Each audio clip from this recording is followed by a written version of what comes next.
નમસ્તે વિદ્યાર્થી મિત્રો, આજે આપણે ધોરણ 8 ગુજરાતી ભણવાના છે। અત્યાર સુધી આપણે શું જોયું? નિબંધ, બે નિબંધ જોઈ ગયા। એક તો વર્ષા ઋતુ અને બીજો હતો 15મી ઓગસ્ટ। હવે આજે આપણે અર્થ વિસ્તાર અથવા તો વિચાર વિસ્તાર વિશે આપણે ભણીશું। તો વિચાર વિસ્તાર અને અર્થ વિસ્તાર, અર્થ એટલે કે જે વાક્ય હોય એ વાક્યનો બીજો અર્થ થતો હોય અથવા એ વાક્ય પર આપણને અલગ અલગ વિચાર આવતા હોય એને શું કહી શકાય? અર્થ વિસ્તાર અથવા તો વિચાર વિસ્તાર કહી શકાય। તો અર્થ વિસ્તાર લખતા પહેલા આપણે થોડીક એની પ્રસ્તાવના જોઈ લઈએ કે કેવી રીતે લખી શકાય। તો એક તો કે જે પંક્તિ આપેલી હોય, ધારો કે સિદ્ધિ જેને જય વરે જે પરસેવે નાય, જે પંક્તિ આપી હોય તે પંક્તિનો અર્થ પહેલા તો આપણે બરાબર સમજવો જોઈએ કે એ પંક્તિમાં શું કહેવા માંગે છે। બીજું કે જરૂરી મુદ્દા પાડીને આપણે 8-10 સ્થિતિમાં અર્થ વિસ્તાર લખી શકાય। સૌપ્રથમ તો આપણે આ જે પંક્તિ આપી હોય પંક્તિનો અર્થ બરાબર સમજવું પડે। પછી જ્યારે આપણે લખવાની શરૂઆત કરીએ તો વ્યવસ્થિત મુદ્દા પાડીને 8-10 સ્થિતિમાં આપણે અર્થ વિસ્તાર લખવું પડે। અને જ્યારે પણ અર્થ વિસ્તાર લખીએ તો આપણે અલગ અલગ ઉદાહરણો, અલગ અલગ દ્રષ્ટાંતો આપીને આપણે અર્થ વિસ્તાર લખવું જોઈએ।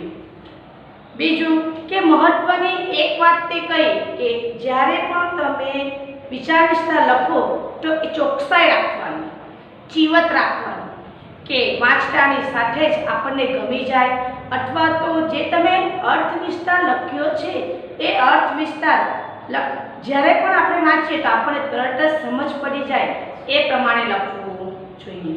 બીજું કે લખાણની જે ભાષા છે એ ભાષા શુદ્ધ હોવી જોઈએ, ગમે એવી ભાષા હોવી જોઈએ નહીં, પરંતુ કેવી ભાષા હોવી જોઈએ? શુદ્ધ ભાષા હોવી જોઈએ। અને મેઇન વસ્તુ તો કઈ કે જ્યારે પણ તમે અર્થ વિસ્તાર લખો તો એમાં જોડણી જે જોડણી આવે છે એ જોડણી વ્યવસ્થિત, સાચી અને સરસ રીતે લખાવી જોઈએ। અને જે અર્થ વિસ્તારમાં જે વિરામ ચિહ્નો એટલે કે જે ચિહ્નો આવે છે, ક્વેશ્ચન માર્ક એટલે પ્રશ્નાર્થ વાક્ય હોય, પ્રશ્નાર્થ ચિહ્ન હોય, ઉદ્ગાર ચિહ્ન હોય, સિંગલ ઇન્વર્ટેડ કોમા હોય, ડબલ ઇન્વર્ટેડ કોમા, જે કંઈ પણ જે ચિહ્નો આવે છે, જે વિરામ ચિહ્નો છે એ ચિહ્નોને પણ આપણે ખાસ જ્યાં જ્યાં આવતું હોય ત્યાં મૂકવું જોઈએ। અને વાક્ય રચનામાં કોઈ ભૂલ ન થાય અથવા તો કોઈ ભૂલ ન રહી જાય એ આપણે ધ્યાન રાખવું જોઈએ।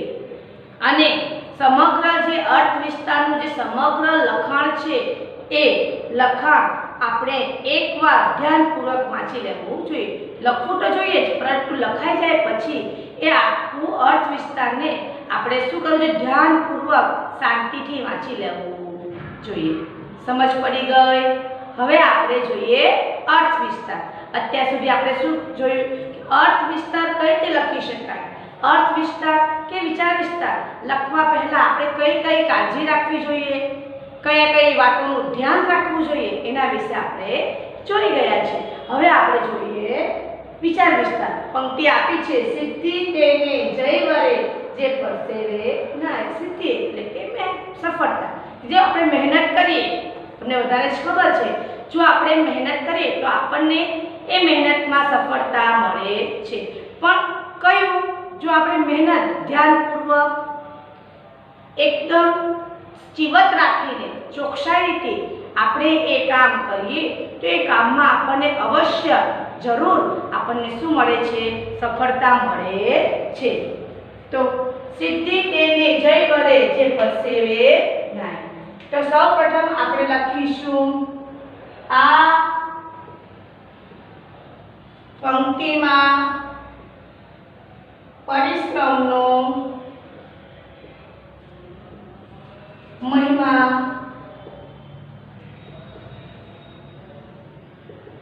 સમજાવવામાં આવ્યો છે। બરાબર છે?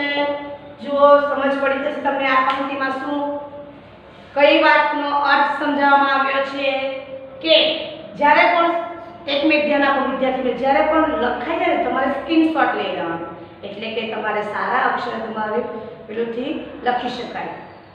બરાબર. તો જુઓ કે આ પંક્તિમાં પરિશ્રમ, પરિશ્રમ એટલે કે મહેનત. પંક્તિ કઈ છે? સિદ્ધિ તેને જય વરે જે પરસેવે નાય. તો આ પંક્તિમાં મેન વસ્તુ કઈ છે? પરિશ્રમ એટલે કે મહેનતનો, જે મહેનત કરીએ છીએ એ મહેનતનો મહિમા સમજાવવામાં આવ્યો છે.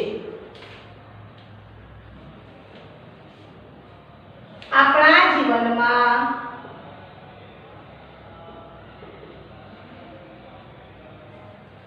સફળતા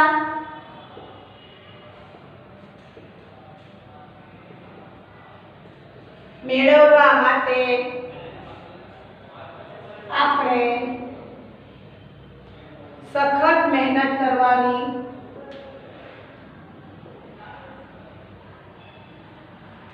જરૂર છે. એ તો આપણને બધાને ખબર જ છે કે આપણા જીવનમાં જો આપણે સફળતા મેળવવી હોય તો શું કરવું જોઈએ? સખત મહેનત કરવાની જરૂર છે. તમને વિદ્યાર્થી મિત્રો ખબર છે કે આપણે વાંચન તો કરીએ છીએ, તો પરીક્ષા નજીક આવતા જ આપણે શું સખત મહેનત કરીએ, જે તે વિષયમાં સખત મહેનત કરીએ, તો એ મહેનત કરીએ તો એ મહેનતમાં તો સફળતા આપણને જરૂર મળે છે. બરાબર.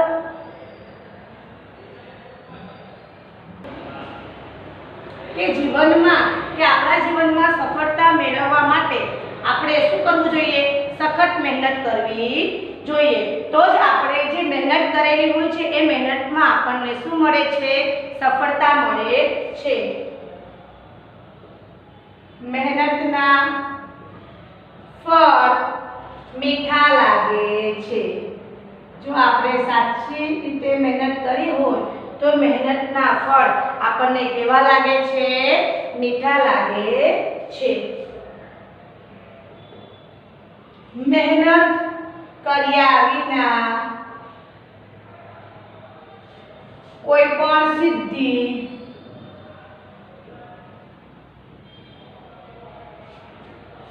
પ્રાપ્ત થતી નથી.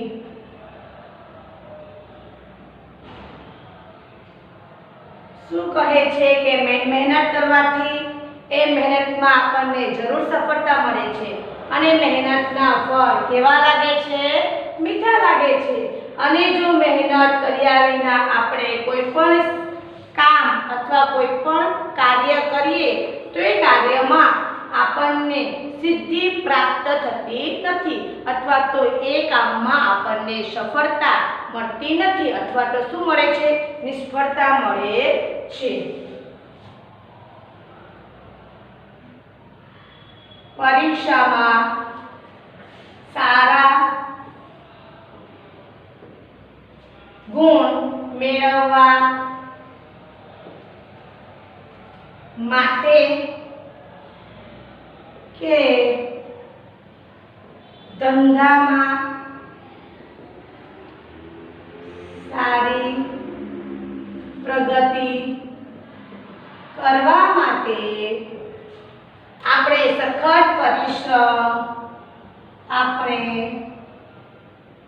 સખત પરિશ્રમ કરવો જ પડે.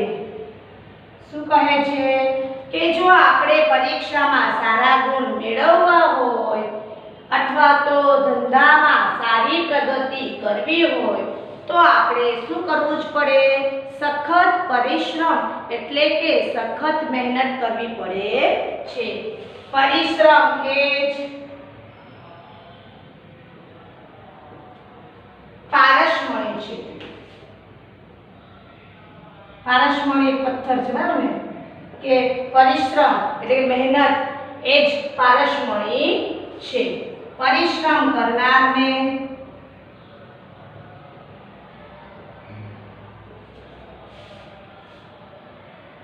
પ્રારબ્ધ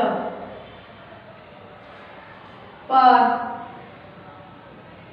યારી આપે છે.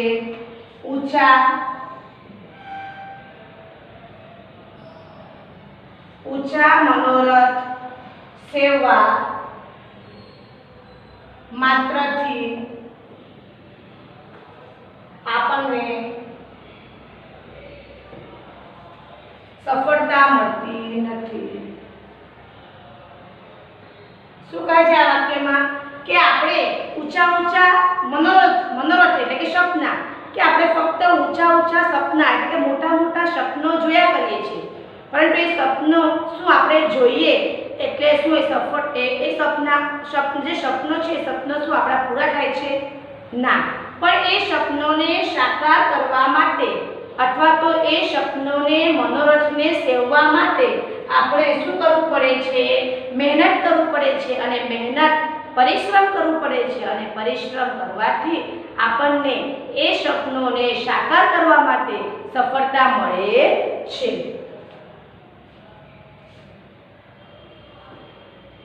ધીરજ અને ખંત રાખીને આપણે મહેનત કરતા રહીશું તો આપણને આપણા કાર્યમાં સફળતા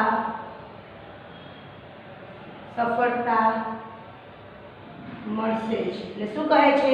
જો આપણે જે કંઈ પણ કાર્ય કરતા હોઈએ એ કાર્ય જો ધીરજ અને ખંત રાખીને આપણે એ કાર્યમાં મહેનત કરતા રહીશું તો આપણને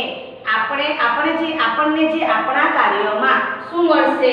સફળતા મળશે જ. એટલે એક સંસ્કૃત સુભાષિતમાં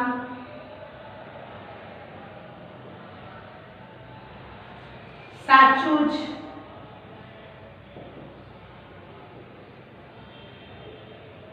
કહેવાયું છે કે ઉદ્યમથી જ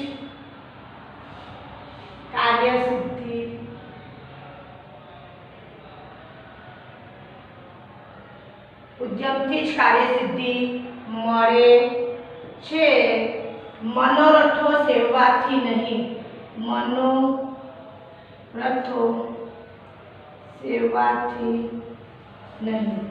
આ તમારે આખું વાક્ય સિંગલ ઇન્વર્ટેડ કોમામાં લખવાનું છે અને વાક્યની નીચે અંડરલાઈન કરવાની છે. કયું વાક્ય છે? કે સંસ્કૃત સુભાષિતમાં સાચું જ કહેવાયું છે કે ઉદ્યમ એટલે કે મહેનત, કે ઉદ્યમથી જ કાર્યસિદ્ધિ મળે છે, નકર મનોરથો સેવવાથી નહીં. જો આપણે મહેનત કરીએ તો એ મહેનતથી જ આપણે એ કાર્યમાં સિદ્ધિ પ્રાપ્ત કરી શકીએ છીએ, પરંતુ મનોરથ એટલે કે સ્વપ્ન સેવવાથી એ કાર્યસિદ્ધિ આપણને મળતી નથી. હવે નીચે અહીંયા છે ને એક શ્લોક આવે છે, જે શ્લોક આપણે લખ્યું છે સંસ્કૃતમાં લખવાનું છે. ઉદ્યમ મેં ही सिद्ध्यन्ति कार्याणि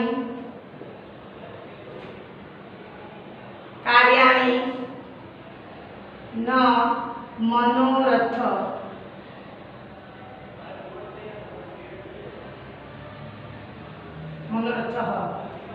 नहीं सुप्तस्य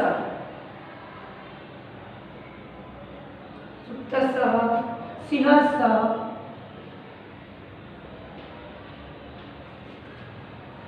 प्रविशन्ति मुखे मृगा. એટલે શું કરે છે? એ ઉદ્યમથી આપણને ઉદ્યમથી જ કાર્યસિદ્ધિ મળે છે, મનોરથ સેવાથી કાર્યસિદ્ધિ મળતી નથી. કે સુતેલા સિંહને મોંમાં પ્રવેશ કરવા શું કરવું પડે છે? મૃગા. સુતેલા સિંહ હોય તો આપણે શું એને સતાવીએ તો જે આપણા ઉપર દહાડ કરે, પણ સુતેલા સિંહના મુખમાં મૃગ પણ પ્રવેશ કરતો નથી. સમજ પડી ગઈ? આ હતું આપણું અર્થ વિસ્તાર. સિદ્ધિ તેને જય વરે જે પરસેવે નહીં. આખા કાવ્ય પંક્તિમાં આપણને શાનો મહિમા હતો? પરિશ્રમનો મહિમા હતો. પરિશ્રમ કરવાથી આપણને સફળતા મળે છે અને એ સફળતા જે મહેનત છે, મહેનતના ફળ આપણને કેવા લાગે છે? મીઠા લાગે છે. બીજું કે આપણે ઊંચા ઊંચા મનોરથો સેવાથી માત્ર અને માત્ર આપણને કામમાં નિષ્ફળતા મળે છે, પરંતુ એ કામ જો આપણે એક ધ્યાને એક ચિત્તે જો કરવામાં આવે તો એ કામના આપણને શું મળે છે? સફળતા મળે છે. એટલે કે સંસ્કૃત સુભાષિતમાં સાચું જ કહેવાય છે કે ઉદ્યમથી જ કાર્યસિદ્ધિ મળે છે, મનોરથ સેવાથી નહીં. બીજો વિસ્તાર જોઈશું કે સુખ વહેંચવાથી વધે છે અને દુઃખ વહેંચવાથી ઘટે છે. જો આપણી ઉપર સુખ આવી પડે, જો એ સુખને આપણે બીજા જોડે વહેંચીએ એટલે કે શેર કરીએ, તે સુખ શું થાય છે? વધે છે અને દુઃખ વહેંચવાથી ઘટે છે. જો આપણે દુઃખને વહેંચવાથી સુખ વહેંચવાથી વધે છે અને દુઃખ વહેંચવાથી ઘટે છે. આપણે આપણા જીવનમાં આવતા દુઃખ અને સુખ વહેંચવા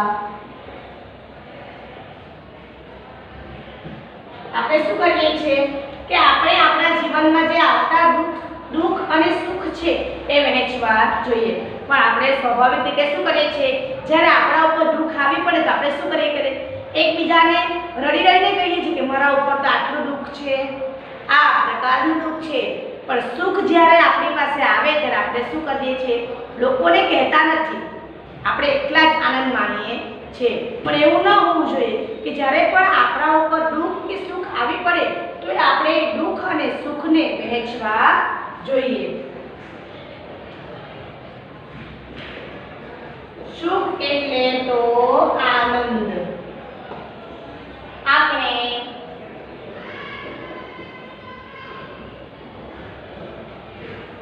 વર્ષગાંઠ એટલે કે બર્થડે, હેપી બર્થડે કહીએ ને, વર્ષગાંઠ, લગ્ન,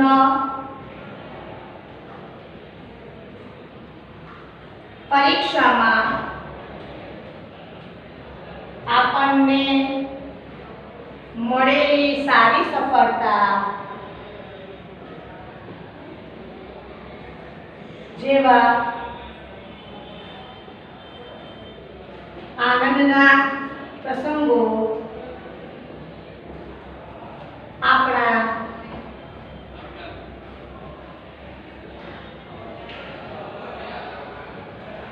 સગા સંબંધીઓ અને મિત્રો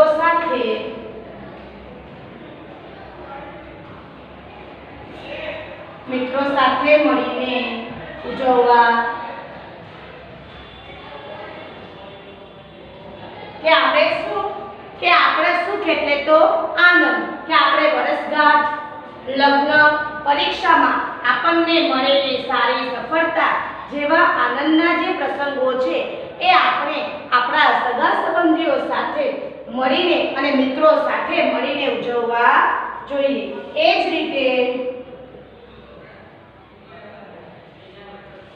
આપણે આપણા જીવનમાં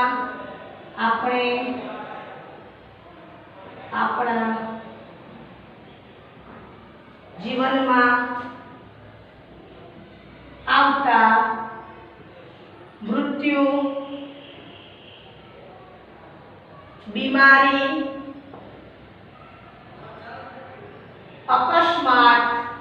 વગેરે પ્રસંગોએ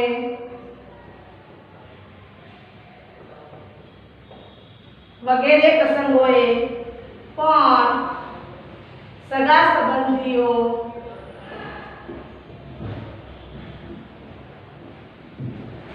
અને મિત્રોને સાથે રાખવા જોઈએ.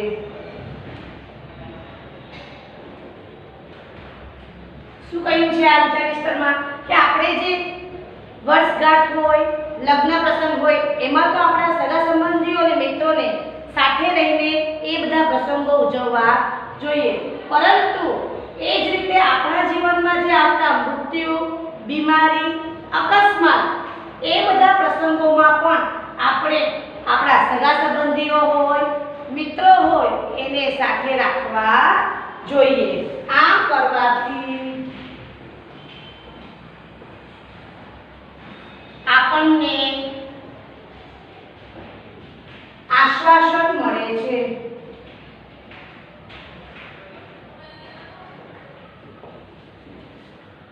અલ્પવિરામ આપણને મદદ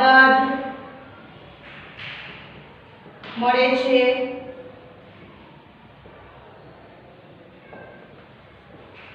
આપણું દુઃખ હળવું શું કરે છે? જો આમ કરવાથી આપણને આશ્વાસન એટલે કે સાંત્વના મળે છે અને આપણને મદદ મળે છે અને આપણું દુઃખ હળવું થાય છે. આપણે આપણા મિત્રો અને સગા સંબંધીઓના સુખના જ સાથી ન બનીએ પણ તેમના દુઃખમાં પણ સહભાગી બનીએ.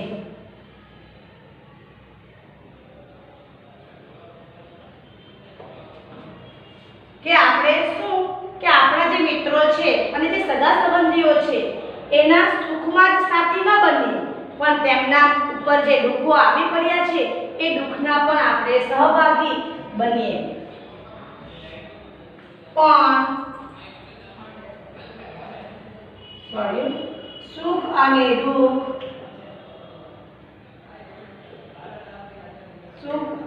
અને દુઃખ વહેંચતા રહેવામાં જ સૌનું કલ્યાણ છે. સુખ વહેંચવાથી તેનો આનંદ અનેક ગણો થઈ જાય છે. કે શું કરે છે કે સુખ અને દુઃખ વહેંચતા રહેવામાં સૌનું કલ્યાણ છે. આપણા ઉપર જે સુખ અને દુઃખ આવી પડે એ સૌને વહેંચતા રહેવામાં સૌનું એટલે બધાનું કલ્યાણ છે. સુખ વહેંચવાથી તેનો આનંદ અનેક ગણો થાય છે. જો આપણે બીજાને દુઃખ આપીએ તો લોકો શું કહેશે કે આ વ્યક્તિએ તો મારા ઉપર મને દુઃખ આપ્યું. પરંતુ જો આપણે સુખ વહેંચશું તો તેનો આનંદ અનેક ગણો એટલે કે બમણો આનંદ મળશે. આ બાબતને સ્પષ્ટ કરતા કવિ શ્રી મકરંદ દવે લખે છે. જે આ સુભાષિત છે કે જે એ બાબત છે એ બાબતને સ્પષ્ટ કરતા કવિ કોણ છે? મકરંદ દવે. શું લખે છે તે તમે જુઓ. સિંગલ ગમતું મળે તો અલિયા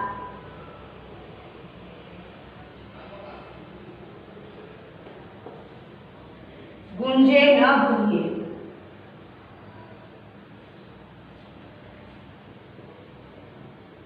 ગમતા નો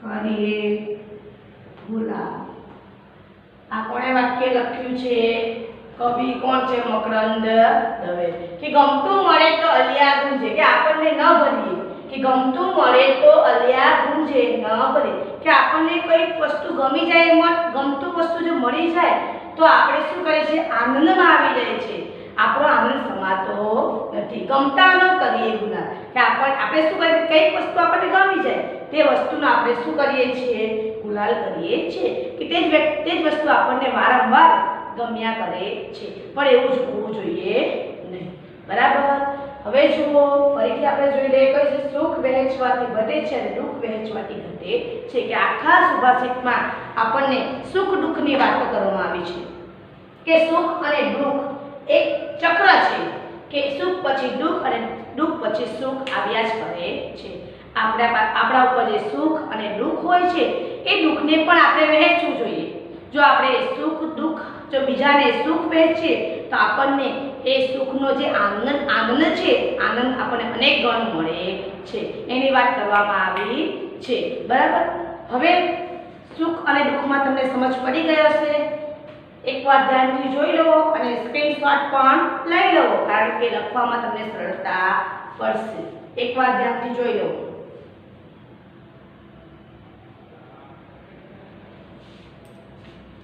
થેન્ક યુ વિદ્યાર્થી મિત્રો